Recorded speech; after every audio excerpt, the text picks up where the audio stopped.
Today we're talking to Luis Gutierrez. He is the general manager at the Mercedes Benz at Cutler Bay.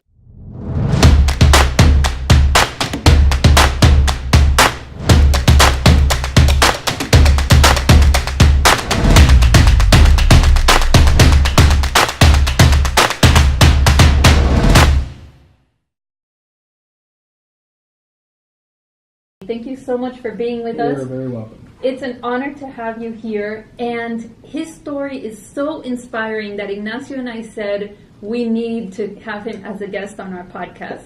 So thanks again, and let's get started. Okay. So I'm Marcia Valenzuela with the Miami Real Estate Top Broker podcast and with the Valenzuela Real Estate Group. So we want you to be part of this podcast. Don't forget to subscribe and hit that button. So let me ask you first of all, tell us about your story. How did you start at Mercedes-Benz? I started with Mercedes-Benz of Coral Gables, which is the parent company is Bill Motors, which has been around for over 60 years now. And I started there as a porter, basically washing cars, cleaning floors and bathrooms. I really wanted to become a technician, and there was no openings for technicians. Plus, I needed to be trained. They're not going to let anybody work on Mercedes. So I said, well, I just need to get my foot in the door. So I worked my way up and became an apprentice technician, became a technician, later a shop foreman, made master tech. Then after that, I became assistant service manager, worked my way up to service manager, service director, parts and service director. Then I became a service operations for Mercedes-Benz at Coral Gables and Cutler Bay. And a little over a year ago, I was promoted to general manager of Mercedes-Benz at Cutler Bay, and I'm happy to be here. Wow, congratulations. Thank you very much. So how old were you when you started? I was 17 years old. Wow. And so that was 37 years ago. And you already had the vision at that time of moving up, staying in the company? Absolutely. Yeah. Absolutely. I wanted to come work for a company. This one thing about this company is family owned. It's most dealerships today, I hate to say, they've gone into the corporate world and they've become automotive groups. And that sometimes, in not all cases, but in most cases, you lose touch of your employees. And our owners are very involved with our business. They're excited. They're a family, and everybody here is like family as well. And that's the way they feel. And our employees will tell you, they say, this feels like family. Mm-hmm. And that's the way they feel. And our employees will tell you, they say, this feels like family. Mm-hmm. And that's the way we treat our people, our staff. We're a great company, but the company is just a company. It's an LLC, however you want to put it, and you can, say, oh, there's a beautiful dealership. It's like you mentioned when you came in here today. Right. You're very impressed gorgeous. with the facility because it is a beautiful facility. But without the people, it's just a building. Mm-hmm. And that's what makes us special, and that's what makes us successful. It's our people with our low turnover rate. We don't have turnover. When you look at this industry, it's an industry that has high turnover. We are blessed. Mm-hmm. We send out employee engagement surveys, and we're in the top in the country, both dealerships, as far as employee engagement and their satisfaction with working here. Wow, and that's not easy. No, it's that's not easy to not. create. So, what are one or two things that have led to your success? I think it's definitely hard work, dedication, commitment, loyalty.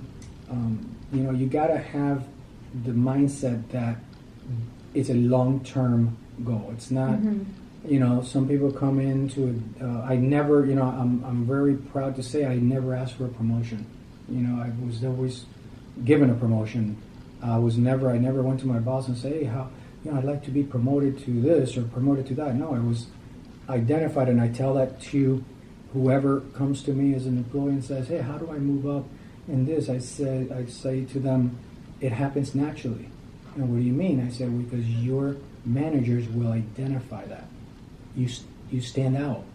And when you stand out, that's the person that we pick and say, isn't Johnny or Rudy or whatever, he's doing a great job. I always see him active. I always see him, he's never standing around. You always see him, he's not doing anything. He's cleaning a window or a door. He grabs a broom. He makes himself, useful. He's picking up the little piece of paper that happens to be, in the hallway.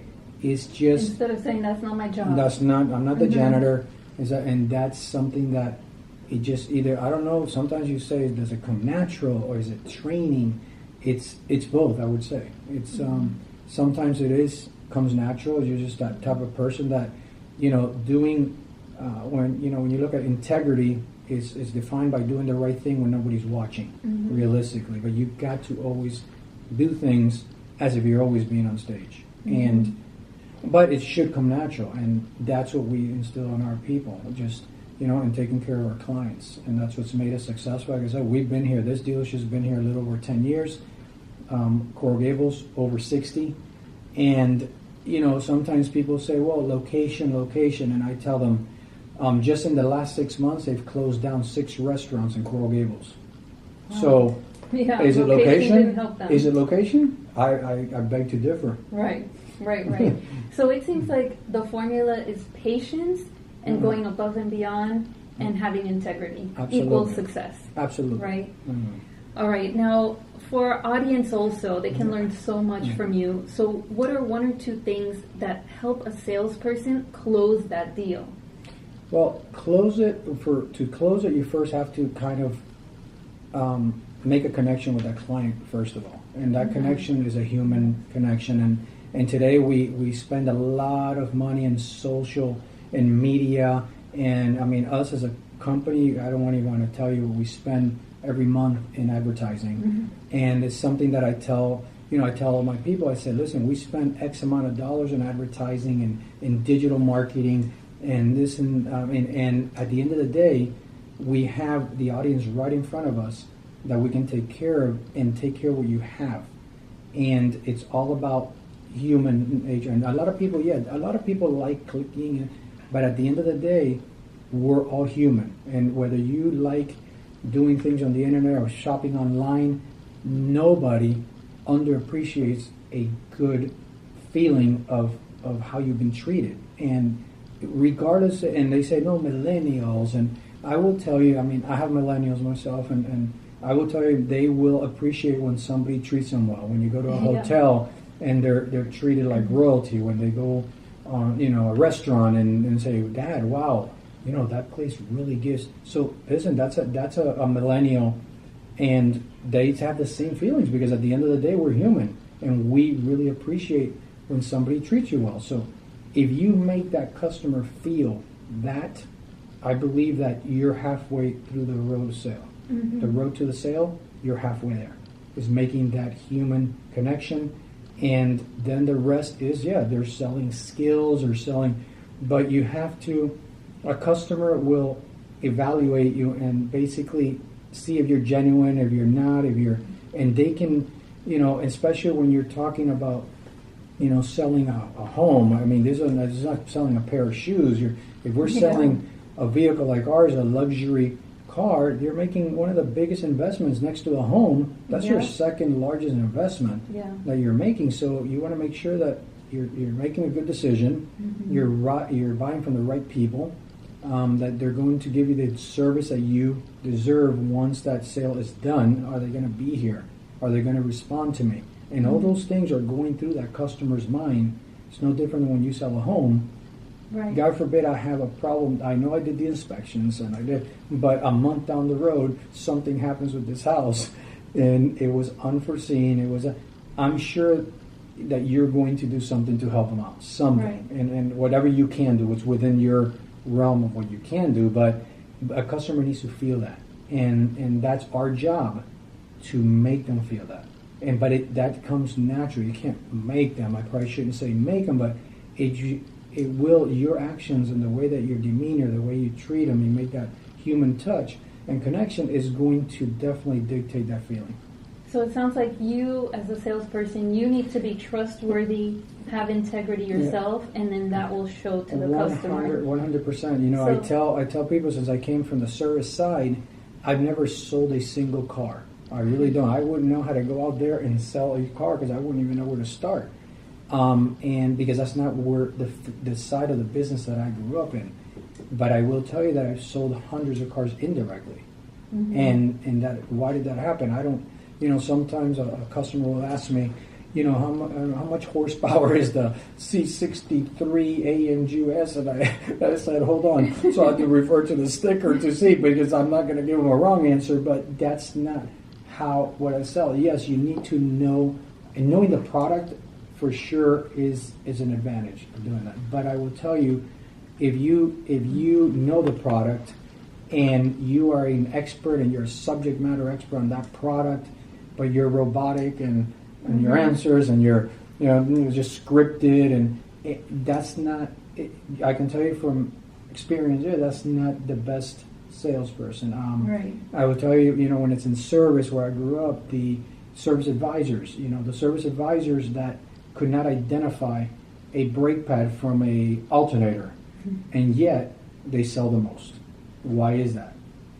Because it's the way they are, and the way they're genuine, and the customer trusts them, and the customer, they build a rapport with that service advisor, where they just come and they just say, after they get to know them inside, we call them key throwers. It means they throw the keys and they say, do whatever it needs. Mm-hmm. And that took time. Right. That wasn't the first interaction, I assure you. Right. I said, do whatever it needs. Don't call me. That's generally not something you do at a dealership. Right. But that is very general in many service advisors here, because that customer knows that if it doesn't, in many cases, he called them and said, look through your car, everything's perfect. Don't need to spend a dime. That builds that trust. Mm-hmm. So when he calls them back one day and says, you need brake pads, tires, they don't even, that's why they say, don't call me. Mm-hmm. Do it. Yeah. Don't call me. That's major trust. That's major trust, but that trust is something that you've earned. Right.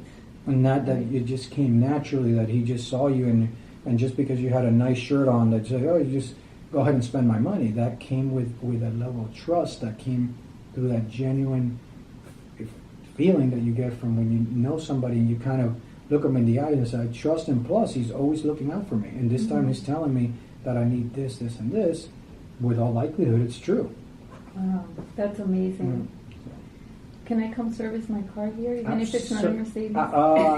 For you, I'll do that. For you, I'll make an exception. Okay, so just in general, tell us about the dealership, what's happening, what's coming. So the dealership, like I said, the facility is beautiful. What's happening, we have a lot of new product that has launched this year. We have A-Class. We have the G-Wagon that changed after 40 years. The G550 has changed its body style. Pretty consistent. They wanted to give it that same kind of look. You would have to really know what you're looking at to know that the body changed. That's a big deal. We, in the next year, we're getting into the EQ, what we call EQ is the full electric vehicles. Mm-hmm. We're going electric and we're going to start with what they call the EQC, which is presently is the GLC 300. That will be our first product that will be launching with fully electric. Then we'll move on to the EQE and the EQS. Even the S-Class eventually will be fully electric. That's something that's very exciting. It's changing. We're looking. It doesn't necessarily. You'll ask some people if they're into electric cars, and some are and some not. So we're still going to have our portfolio of combustible engines. That's always going to be the case because, like me, for instance, I like to hear my engine roaring. And so that's something that you can't get in an electric car. Okay. So I like to, drive an AMG vehicle. I want to hear the exhaust. I want to hear that engine. And that's something that some people feel the same way. They don't like that quietness that almost feels like it's on a battery and just running. So, but we have to, one thing Mercedes-Benz has done a great job at is that we have, I call it like the cheese factory menu. We have the entire menu to choose from. I say, if you go to Cheese Factory and you didn't eat, you weren't hungry because they have everything there. It's overwhelming. Right, it's overwhelming sometimes, but we have, the cars that start at $32,500, and then we have cars that are $250,000. So we kind of want, the introductory car because we feel that if you get into our lower end car, which is an A-Class or a CLA, that eventually, as time goes by, you're going to graduate to the next one and the next one. That's been the pattern through the years. We've seen customers that have gone from a CLA, moved into a C-Class, to an E-Class, and evolved into an S through the years as as your lifestyle changes, your income changes as you get older, possibly you get more successful, and so I'm hoping to sell you 2 S classes since you guys are very successful before you leave here today. I hope so too. Done. It's done. So thank you for joining us. You heard it here from Luis Gutierrez, General Manager of Mercedes-Benz at Cutler Bay. Integrity, trust, doing everything you can, going above and beyond. We talked a lot about your philosophy, which aligns with ours as well, and we love it. We're so happy to call you our new friend. Thanks for being part of this podcast. And thank you all for watching. Remember, you can catch us everywhere: YouTube, podcast, Facebook, Instagram, Twitter. Just look up the Valenzuela Group. And until next time, we'll be giving you more tips on how to have this kind of philosophy, how to be great leaders, and also how to make that deal. Take care, guys. Bye-bye.